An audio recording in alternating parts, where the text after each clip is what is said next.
America, as everybody knows, is the land of the free and the home of the brave. The brave and free people living on the land, though, have changed a lot over the centuries. The majority of modern Americans can trace their ancestry back to European settlers.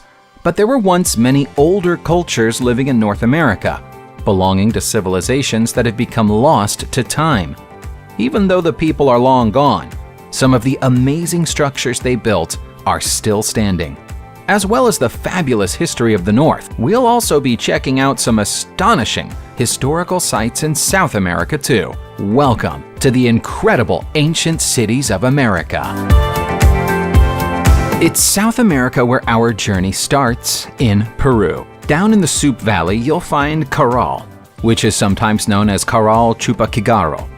This is all that remains of what's understood to be the most ancient of all the old cities in the Americas. Caral was once a hotbed of civilization and was first populated around 4,500 years ago.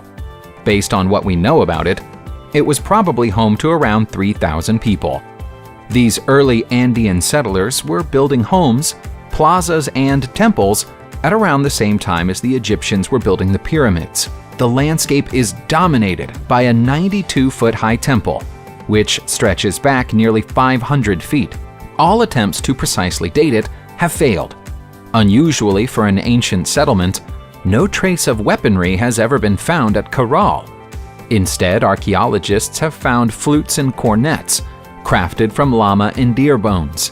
All the signs suggest that this was a peaceful, utopian society. Moving up to mainland USA, we find Mesa Verde National Park, which is in Colorado's Montezuma County. The lime and sandstone buildings here are so ornate and beautiful that they look like they were crafted recently for a film set, but they've actually stood since the 12th century. There's a simple guide to the structures here. If it's a square or rectangle, then it was someone's house, and if it's circular, it was a temple. The religious buildings, known as kivas, extend below the surface and into the cliffs that surround them, making them a perfect defensive fort for the Pueblo people when required. Very little is known about the people who created these structures, but the two contrasting styles of architecture suggest that it may have been the work of two different civilizations, one after the other. Archaeologists have determined that the site was abandoned after a drought during the 13th century, and the people who lived here likely headed south to Arizona in search of better farming land. We have to rely on artists' impressions to get an idea of what Cahokia, which is close to present-day Collinsville, Illinois, might have looked like during its prime. There are over 120 human-built mounds in the region, one of which is almost 100 feet tall and is the largest prehistoric earthwork in North America. Followers of ancient Mississippian tradition settled here in the year 600, and by 1200 it was a larger population center than London in England, hosting 20,000 people. A wooden equivalent of England's Stonehenge stands on the land, believed to be built for marking the solstice. There's plenty of evidence of trade and commerce here, but also a few grisly features. One of the mounds contains mutilated human remains, suggesting human sacrifice was commonplace. Based on the positioning of some of the bodies, people may have been buried alive. Cahokia was abandoned somewhere around 1400, and no clear reason for the abandonment has ever been determined. Mexico is steeped in rich history, from the Aztecs to the Mexicans and beyond. It's not all about the Aztecs and the Mexicans. Sites like Monte Alban were of crucial importance to the Mixtec, Zapotec, and Olmec people, among many others. Founded 2,500 years ago, Monte Alban's peak population was around 35,000. It was abandoned during a drought somewhere close to the year 800, but not before the people who lived here buried their dead and dedicated them as an offering to their bat god. The priests never returned, and Monte Alban has been a strange and mystical place ever since. The settlement was a place of leisure as well as commerce and worship. The remains of a sports court and an observatory have been identified in the ruins. Monte Alban's biggest puzzle is the meaning of the strange petroglyphs which seem to have been deliberately hidden from view in the stones.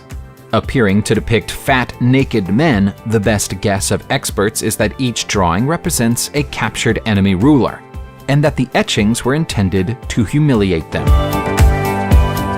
Speaking of the Mayans, the ceremonial center of their great civilization can be found in Guatemala, and it's known as Tikal. These ruins are so spectacular that an entire industry has built up around them. The Tikal National Park opened during the 1950s, and UNESCO recognized it as a World Heritage Site 20 years later. The settlement was a humble village when it was founded 3,000 years ago. But over the course of the next 600 years, it became a ceremonial hub for the Mayan people, culminating in the creation of its iconic pyramids and palaces. Helpfully, many of the buildings here are marked with hieroglyphs containing dates, which makes their history easier to follow. The last inscription is dated to the year 1889, so it would seem that Mayans lived here for close to 2,000 years. The bulk of the monoliths here are in what we'd call a city center in modern terms, covering roughly a single square mile. The city around it spanned a further 6 square miles. Perhaps the most impressive of all the buildings is the 213-foot-tall fourth pyramid, which has the temple of the two-headed serpent at its peak. Returning to North America, the most complete set of ancient ruins anywhere on the continent can be found in New Mexico at Chaco Canyon. If you were one of the ancient Pueblo people, this was the place to be. Because there are so many ruins still standing, we can say with certainty that the buildings were designed according to archaeoastronomical principles. These structures are so huge that nothing bigger was built anywhere in North America until the 19th century, some 800 years after this site was abandoned. Chaco Canyon should really be called Chaco Canyons. The site covers 9 miles of the canyon floor. Just Pueblo Bonito alone covers 2 acres of land. The giant palace is 4 stories high and contains 650 different rooms. One of the ruins here is thought to have served as a giant dam in times of antiquity, although further digging would be required to verify that fact.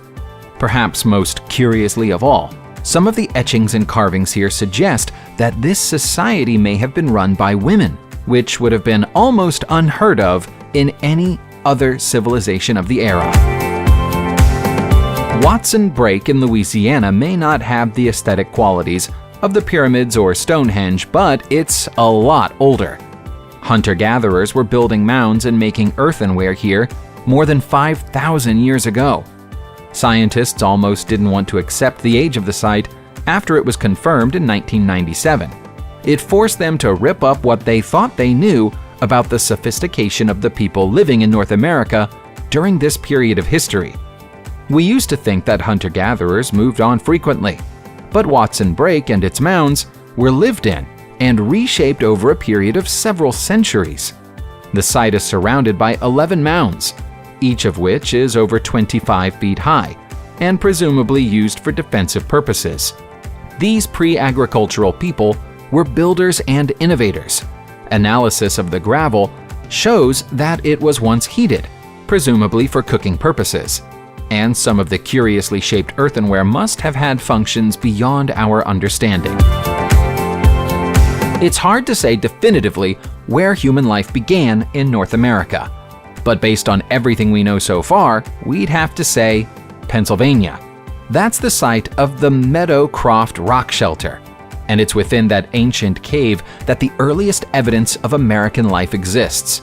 Despite its rich historical legacy, Meadowcroft Rock Shelter was undiscovered by modern historians until 1955, when the farmer who owned the land discovered an old flint knife and human remains.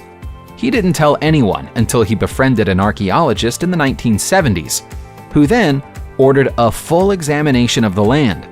The conclusion they reached was shocking.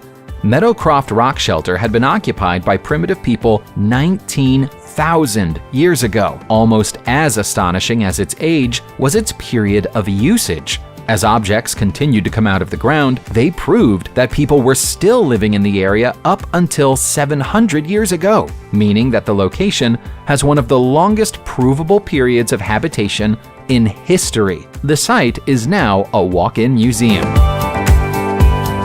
Beshbagoa is a little smaller than some of the other sites we've seen so far, but that doesn't make it any less interesting or historically significant. This pueblo can be found overlooking Pinal Creek near Globe, Arizona, and was once the home of the Salado people, a mysterious Native American culture about which very little is known. Some well-meaning maintenance work means that some of the original buildings have been touched up with modern masonry, but the pueblo originally contained 200 rooms and was inhabited between 1200 and 1400. The cobbled walls were once plastered with clay and probably had a white finish. The Salado may have been among the very first interior decorators. The cobbles were blended with slabs, giving a distinctive hybrid appearance. These days, you'll also find a small museum next to the pueblo, containing several of the artifacts found in the ground here, including pottery, stone tools, and woven clothing. Most of what we know about the Salado comes from this site. There's another noteworthy pueblo in Arizona, and that's the Tuzigut National Monument. It was built by the Sinagua people, who lived here between 1100 and 1400. They intelligently took advantage of a natural outcrop of rocks in the Verde Valley, choosing to build their pueblo on the spine of the rocks. Of the 110 rooms that once stood here, those in the center were wider and taller than all of the rest, and so may have served special purposes, perhaps meetings, dances, or feasts. The name translates from Tonto Apache into English as Crooked Water, which is a reference to the meandering Pex Lake, which runs off from the Verde River nearby. Curiously, Tuzigut is short on doors. For reasons best known to themselves, the people who lived here accessed their rooms by ladders, which came down from trapdoors hidden in the roofs. Archaeologists from the University of Arizona excavated the ruins in the 1930s, impressing President Roosevelt sufficiently for him to declare them as a U.S. national monument in 1939. The only definite thing that historians can tell us about the mysterious city of El Tajín in Mexico is that it's a phenomenal architectural achievement, and it's breathtaking to look at. After that, the city and its distinctive pyramid of niches is a complete enigma. The city is in the middle of a jungle, and its builders have disappeared into the mists of history.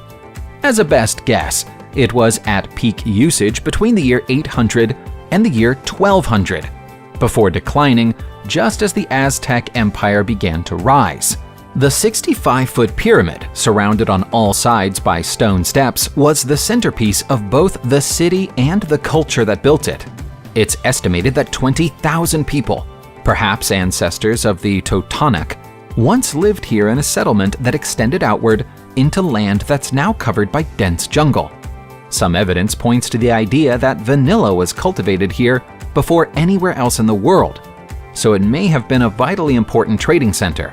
Despite its beauty, the strategic difficulty of reaching El Tajín means it's rarely visited by tourists. There are larger Mayan sites in Mexico than Bonampak, but none so perfectly preserved. If you want to experience the true color and vibrancy of Mayan artwork as it was originally intended to be seen, Bonampak is where you want to go. The name is actually a perfect description for what you'll find here. Bonampak translates out of Mayan as painted walls. The rainforests of Chiapas have proved to be the perfect hiding place for these murals, which are contained within just 3 rooms of an otherwise nondescript old ruin. The paintings cover every inch of space in the rooms, from the walls to the arched ceilings. They are roughly 1,200 years old and depict various facets of Mayan life from celebration to war, including some insight into what traditional Mayan ceremonies must have looked like. The exterior walls were also once painted in equally vivid styles, but time and weather have washed away the finer details. Since the rooms were opened to the public in the 1940s, they've begun to deteriorate. Restoration work is ongoing, with public viewings limited to looking in through a window from the outside. It's hoped that the work being done now will keep the rooms around for future generations to enjoy. Subscribe to the channel, turn on the notification bell, and enjoy watching new videos on my channel. Thanks for watching, and see you soon!